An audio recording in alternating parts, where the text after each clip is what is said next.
Welcome to Loving Out Loud, how to improve communication, sustain sexual passion, and create lasting love relationships. My name is Paula Smith, and I'm your summit host. Loving Out Loud is about loving fiercely and showing up in a different way to create a new reality, one that allows you to access your deepest truths and desires. No matter where you are in the love and life cycle, Loving Out Loud is a prescription for awakening your heart, your mind, and your body to a deeper consciousness and a more authentic and intentional self-expression. Welcome to Loving Out Loud.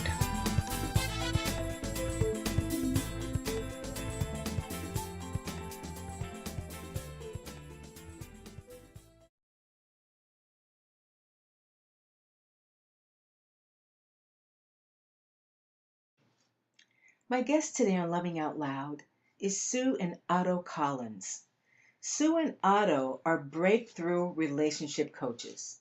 They're also authors and speakers who passionately share how to keep the spark alive in relationships and marriages forever.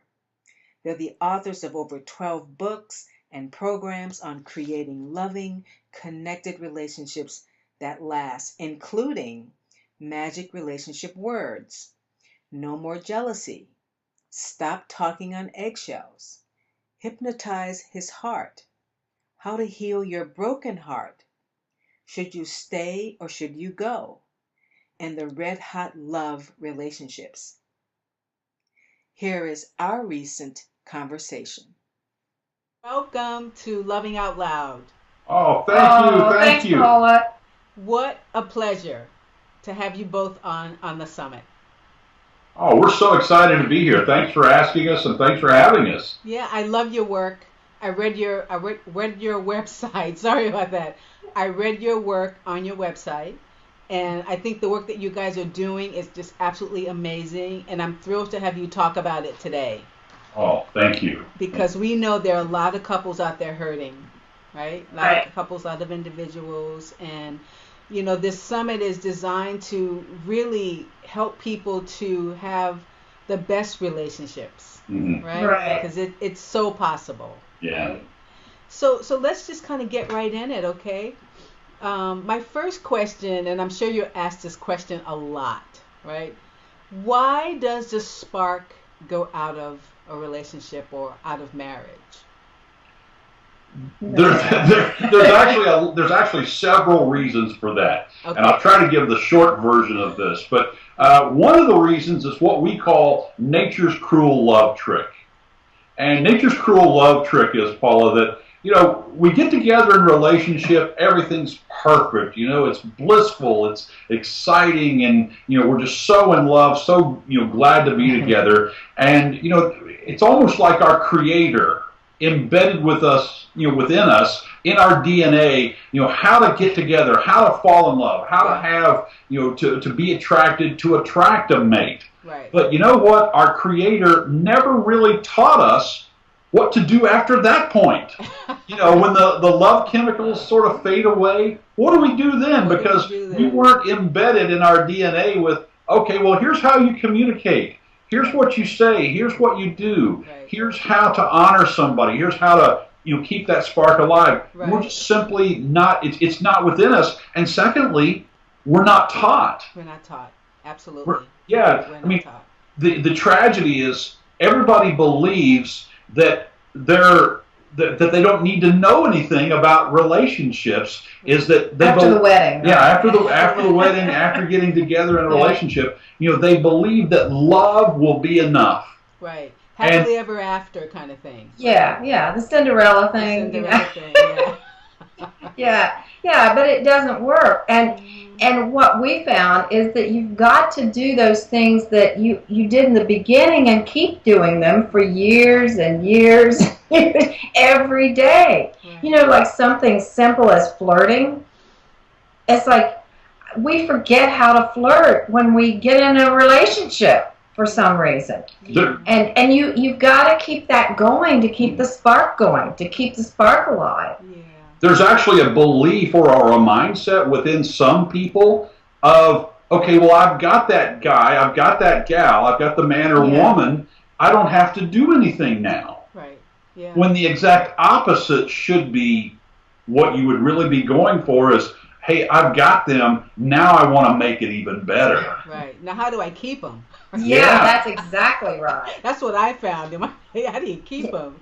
Yeah. So and not just keep them as in like trap them like trapping a bear. Right, or possession, right. Or a possession. Right. But how do you, I mean, it's a whole different way of looking at things. Yeah. How do I make things so exciting, so wonderful that not only would they, divorce, breakup is not a possibility, but they'd never even consider it. They wouldn't want to because things are so amazing. Right. Yeah. Yeah. So you guys talk about magic words, right? Mm-hmm. Why use magic words? Well, magic words is just our little thing of saying that there are certain ways that you can talk to your partner and attitudes that you have, and certain ways that will push them away and certain ways that will bring them toward you. Okay. And the magic words are the ones that will bring them toward you. Even when you're having some real kind of rough spots, and problems with disagreements and not seeing eye to eye, there is a way to soften yourself with these words and your partner so that you can both find a way that there's a possible way to resolve whatever's going on. So that's why we call them magic words. Yep. So, Otto, did you want to say something? I thought I was just going to say, well, that means chomping at the bit. No, I was going to say that the other reason why we call them magic words is because when you use these words compared to the other words that most people use, they really do work like magic. They work like magic. Yeah. Yeah. So how do you use the magic words to move beyond that power struggle, that disappointment, that conflict? Well, one key phrase that we use that's included in our program, that our magic relationship words, is, are you willing or would you be willing? Okay. Instead of, like my tendency before Otto and I really delved into this and said, we're not going to make the same mistakes in this marriage that we did in our previous marriages, because I was married for 30 years to somebody and Otto was married for 15. Wow. And those marriages ended and we were not going to go through that again. Yeah. So we said, we're going to figure this out. Mm-hmm. And what we figured out is our ways to soften, as I said, what you say. And would you be willing instead of, you need to, which is what I would do. Mm-hmm. Me too. Yeah. Yeah, you need to. Right. And it's like, where's the choice in that for the other person? There isn't any. Right. Even if you think, oh, they've got choice, they can say yes or no. It doesn't come off that way. Mm-hmm. So, even using these simple words can allow somebody else to just, okay, I do have a choice. Yeah. And yes, I'd be willing, or no, I wouldn't. Mm-hmm. And they're always open to more than if you would say, you need to. Yeah, makes sense. Yeah. So how do you encourage a deeper intimacy when your partner doesn't want to share? Doesn't want to share their thoughts, their feelings? Right. Yeah, one of the keys, and since we're talking about magic words, is part of the key is the openness, of having an openness about you. The second thing is about curiosity, of instead of making them wrong, and it's really time to get curious. And so, oh, you're so different than I am. Yeah. How curious. Yeah. Imagine that. Yeah, and believe it or not, that increases intimacy. Yeah. When you don't make the other person wrong all the time. And I keep shaking my finger, but that's, energetically what happens. Right. And because there's a whole place that many people come from, which is, like we're talking about, they want to make the other person wrong for being different. Mm-hmm. What we say is, what you want to do is, instead of making them wrong for being different, is you want to sort of ask yourself, they're different than me. What can I learn from them because they're so different from me? And once you start to do that, wow, because there's an openness that happens, and they sense that openness as that you're not making them wrong. And what happens then is they're no longer on the defensive. They're not getting angry, they're not defending, and it's not this antagonistic kind of thing where you're going back and forth all the time and getting nowhere. So as you're saying that, Otto, I'm thinking, well, what about for those viewers who would think, well, I don't know if I can really do this. I don't know if I can really get curious. Or, what if we're so different that, I get too scared and I can't handle it? Well, you really have to figure out, is this against my values? Whatever it is that, if it's drinking or drugs or messing around with somebody else or anything, if the differences are so big, you have to say, okay, is this within my value system? Is this person going to meet me in the middle, or is he or she absolutely not going to do that and wants to stay where they are in their value system? And if so, I have to rethink whether I want to be in this relationship or not. That makes sense. Okay. Yeah, so it's a big difference between, okay, is it something huge like a values difference, or because at our core, as an example, Susie and I are very different people, but at our when you go deeper into our values, we're very much alike. But personality-wise, some of the things we like, don't like, we're very different. So you have to figure out at what level are you different, and also how attached are you to being right. Big topic. Yeah. Wow, I'm very attached to being right. So you're not alone. Yeah. And I've learned that it's really kind of it's oversold. I mean, being right is, it's okay, but it's not as fun as it used to be when I was younger.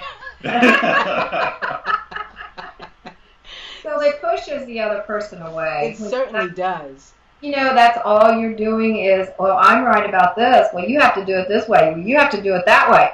If you keep doing that, you just keep pushing the other person away. You're not going to have the connection and love and passion that you want. Yeah. Most people forget or maybe never learn what the real purpose of communication is, at least in an intimate relationship.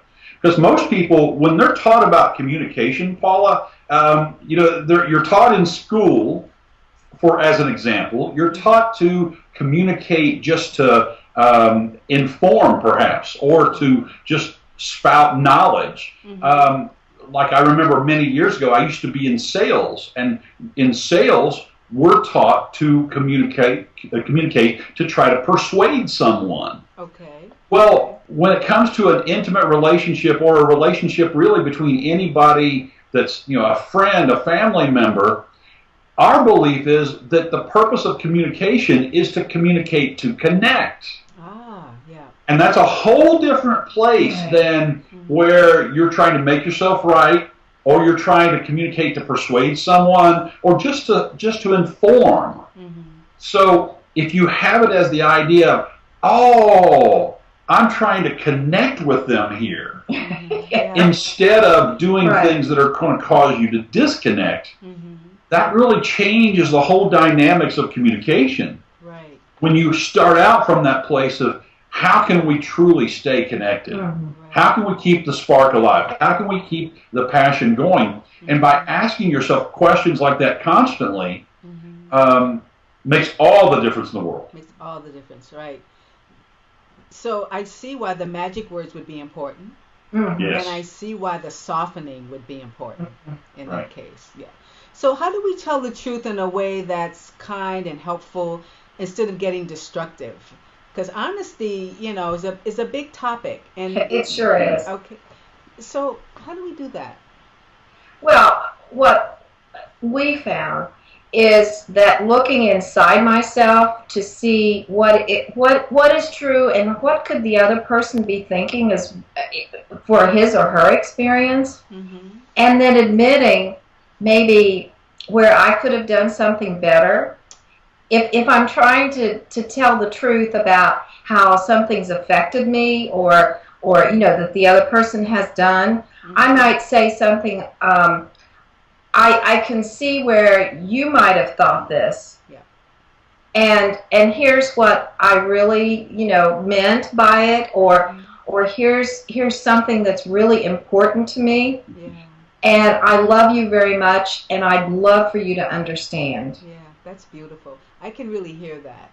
Yeah, and when the other person, if they're coming back with something, you can say, help me to understand, instead of you getting triggered and coming out with, well, you did it too, or something. Right. But just help me to understand what you're saying.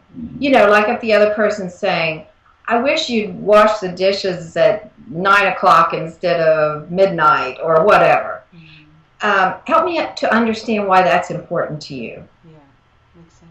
Instead of, well, that's stupid. I can do it anytime. Why do you think I have to do it at midnight? I mean, at 9 o'clock instead of midnight. Yeah. So that's where the triggering comes in, right there. And that's where your truth-telling comes in. It's where you absolutely say it in a way that I love you. And this is very important to me, that you understand. Yeah. So you said an important word is this whole admitting piece, right? Do you find that couples find it really hard to get to that level, to be able to really go inside and say what's true for them? Yeah, it's just a practice. It's a practice. It really is. It's a practice anybody can do, is to not keep looking outward to blame, but to look, and it's not to blame yourself, but it's to say, I wonder how I could have contributed to this. Yeah. So it's just a practice. And all it does is increase intimacy when you can do this. And it's not taking 200% of the blame for anything. It's just saying, I can see how this might have hurt you, and I don't want to do that again. Yeah. It used to take me like days to be able to do that turnaround. And now, my marriage really can't stand a lot of unresolved pain. Yeah. So I do agree with you that it is a practice. Yes. And anybody can do it. Anybody can do it. It makes sense. So how do we regain, and here's my next question, how do we regain that connection quickly, even during disagreements? Like I said, it used to take me days to be able to admit that, maybe I had a part in this. How can we do that quicker? The most important thing is to know within yourself that getting back to that place of connection is really, really important. Yeah. So first, you have to recognize, something just happened here, and we've lost the connection. We're upset, we're angry, we're distant, we're, so there's something that's caused a little bit of a separation. Could be a small thing, could be a big thing. But it's that recognition of, it's not feeling right here. It's, it's not, I don't feel that closeness and that connection. And then it's decision-making time. Okay. Am I going to do things that are going to continue to keep us distant, separated, upset, angry, and things like that? Or am I going to open my heart to that other person, even though I'm upset with them? Yeah. And I think what's really important is for you to figure out how you separate yourself. Okay. Do you withdraw and get cold and defensive and not want to look at your partner, or do you get angry and slam doors, or what do you do? And then what do you say, and then stop doing those things that keep it going, because it never resolves anything. When you realize that your strategies that you've used constantly never resolve anything, then you can open to possibility of, oh, okay, well, maybe there's another way to do this. Maybe if I'm just, maybe if I just come to him or her and say, I don't like this separation. Could we talk about how we could come together and find a way that works for both of us? Makes sense. Yeah. So what you're saying is, it sounds like what you're saying is really leads to keeping the spark alive. It absolutely does. Yeah, all does. Yeah. How do you help couples do this throughout the years? Well, it happens moment by moment. Moment by moment. And part of it comes from a belief, because the even the implication within the question of, well, how do you help them do this over the years? Okay, so there's a mindset that people kind of live from, which is it's normal and natural for the spark and the passion to sort of fade away and die. Mm-hmm. Well, what if it wasn't that way? Mm-hmm. What if you made it your goal, your intention, your practice, and that's how you lived, was from the place of, okay, having the spark, the connection, the love be incredible all the time for as long as we want. What if we live from that place of, yeah, this is possible, right, instead of the other way? Yeah. I find sometimes, and maybe you see it in your work, what about the couples that have been really hurting and relating destructively for a long time? Can those couples too decide, not to necessarily divorce? Can they come back to that place of connection?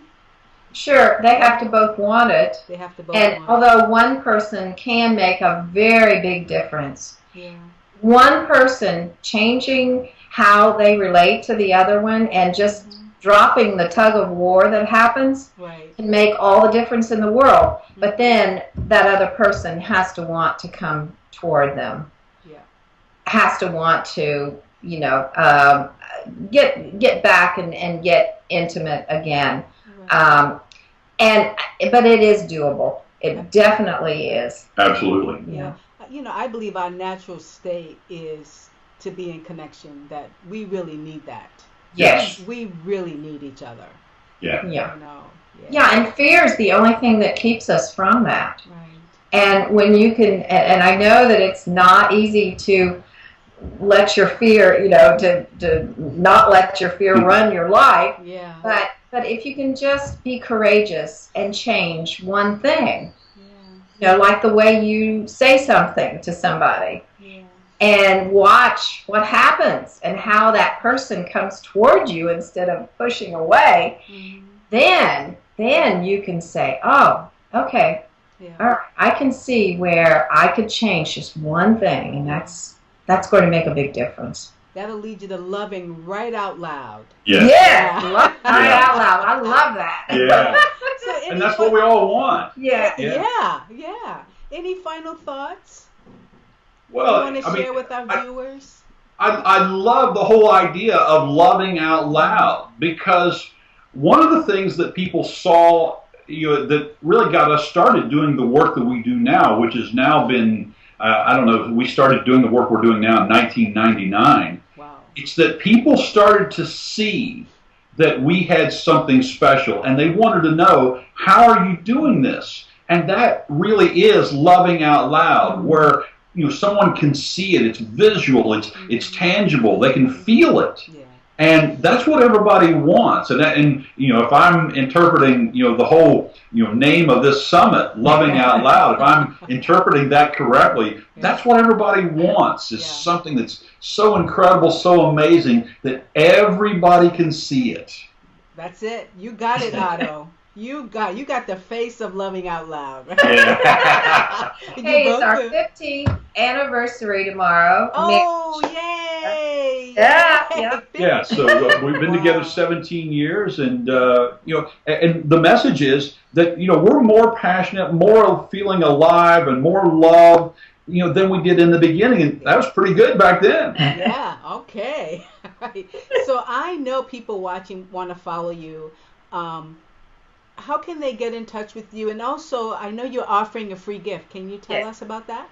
Yeah, we're offering a free gift, and the free gift is our Communication Magic ebook. Oh, wow. And we've got some other bonuses as well. Okay. But the thing that anyone watching this can do is just simply to go to our website, which is passionateheart.com. That's passionateheart.com /Susie and Otto free gift. That's passionateheart.com /SUSIEANDOTTOFREEGIFT. So just go there. We've got our Communication Magic ebook for you, and also be sure to check out all the other things that we've got. We've written, well over a dozen books and ebooks and courses, and, we just want to share with people what it takes to create a loving, passionate, alive relationship. So we're so excited, so glad that you asked us to be on your summit. This is awesome. This is great. Thank you so much, Susie and Otto Collins, Loving Out Loud, and congratulations on 15 years. Yeah. Amazing. So this is great. Thank you so much. Thank you, Paula. Thank you very much. Yep. And good luck with the move. Oh, And all yeah. the transition and all the fabulous stuff that's happening for you guys. Thank you. Yeah. Yeah. Thank you. Great. Bye, Paula. Bye.